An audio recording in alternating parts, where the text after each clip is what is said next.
right, everyone. We're going to kick this off while others continue to join. Good morning, good afternoon, good evening to everyone, depending on what time zones you are in. I am very excited to welcome the over 300 clients, associates, and friends around the world that registered for our very first virtual academy event. This will kick off an ongoing series featuring our highly accomplished experts from around the worlds of security, investigations, and intelligence.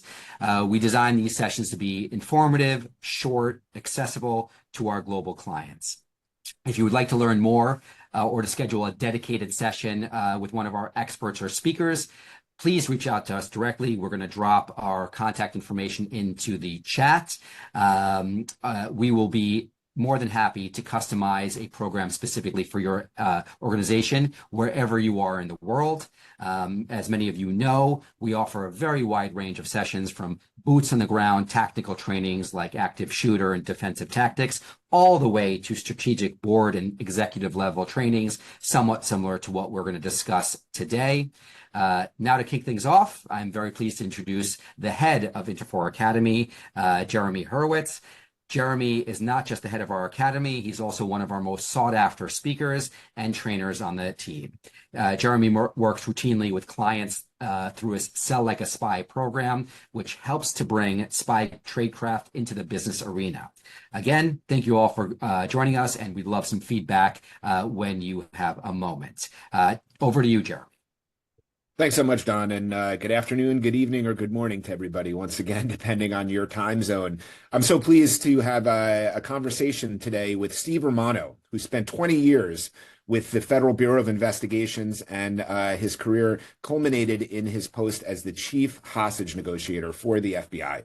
Steve has now worked for years around the world as a consultant, trainer, and speaker on crisis and kidnap negotiations, threat assessments, workplace violence, active shooter trainings, the detection of deception, strategic interviewing, and many other subjects, some of which we'll be touching upon today.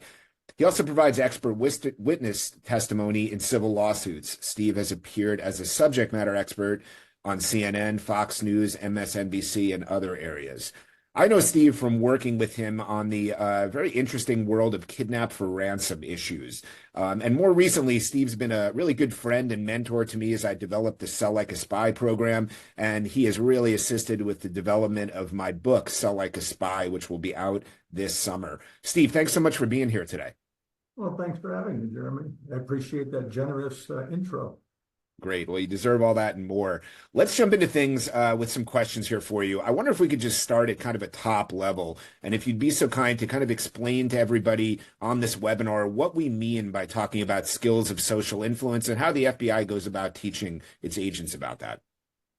Well, you know, Jeremy, influence doesn't come automatically. You have to earn it.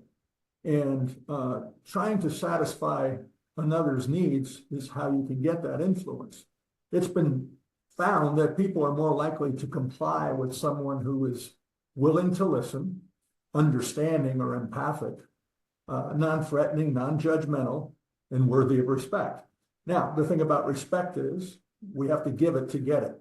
Everybody wants it, but someone has to give it first many times. Now, back to the listening. All businesses are based on relationships, and listening builds relationships. And what I'm talking about too as the core social influence skills are what we call active listening skills. And just two of the major ones are paraphrasing and emotion labeling. This is how you let the other person know you're truly doing your best to listen to them. So that's what we're talking about here. Just be an easy person to talk to.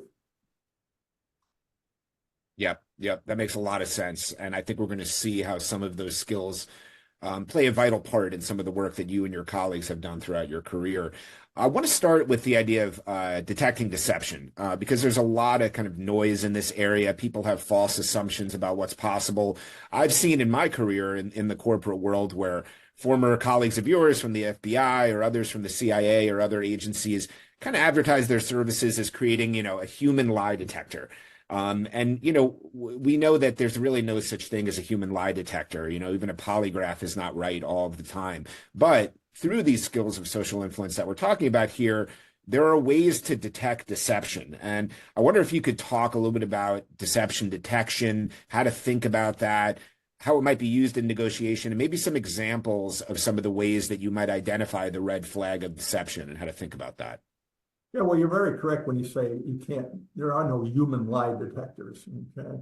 Now, deception is just an intentional misrepresentation of the facts. And there are only one set of facts, and there are no alternative facts. Why do people lie? People lie for basically two reasons: to obtain something they desire or to avoid negative consequences. So what we can do, though, is we can ask questions, use our questions as stimulus and their answers as responses. Now, people that are deceptive many times, and that's what we're picking up on, some red flags. Now, does it mean the person without a doubt is lying? No. It means this is a sensitive area to the person, and we have more work to do there. That's what it helps us. They're tells, just like you're playing cards with somebody, right? People lie three different ways. They lie through commission, which is just an out-and-out lie; omission, which is a popular way. They leave things out. Well, we used to look at things, a half an answer, so to speak, is one full lie. And the last way is influence statements. And these statements are made to not to convey information, but to convince you of their honesty. In other words, real quick, coffee fund's missing some money. You go up to somebody, one of the people that could possibly be involved, and you say, have you had anything to do or any knowledge of this coffee fund theft?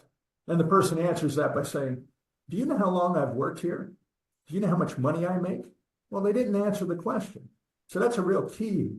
Failure to answer a question, failure to deny. A few years ago, many people may remember when Tom Brady was with the Patriots, and they went through this thing called Deflategate, something about the football. And when Brady was asked about it, he gave this answer: I would never break any rules. Well, Tom, that's not what we asked you. Did you do it this time? He's answering in a hypothetical, so to speak. So we look at that, repeating a question. Why do people ask for questions to be repeated? Many times, Jeremy, it's because they're trying to buy thinking time. The mind thinks 4 times faster than we speak. So that's what the person's doing. Or it fails to understand a simple term or phrase. I'll give you a bipartisan answer here. George Bush was asked about the Iraq War. President Bush, is this a war of choice or necessity? And his answer was, well, I don't understand what you mean. Well, those are clear words. Choice, your choice, or did you have to do it? Bill Clinton, right? He's being deposed, and he wants to know the definition of is and was and alone. And come on, man was a Rhodes Scholar. So when you're seeing things like that, those are those red flags you were referring to, which tell us, let's go back to those areas and expand on them, because something is not sitting right with the person we're talking to, and we need to find out what that is.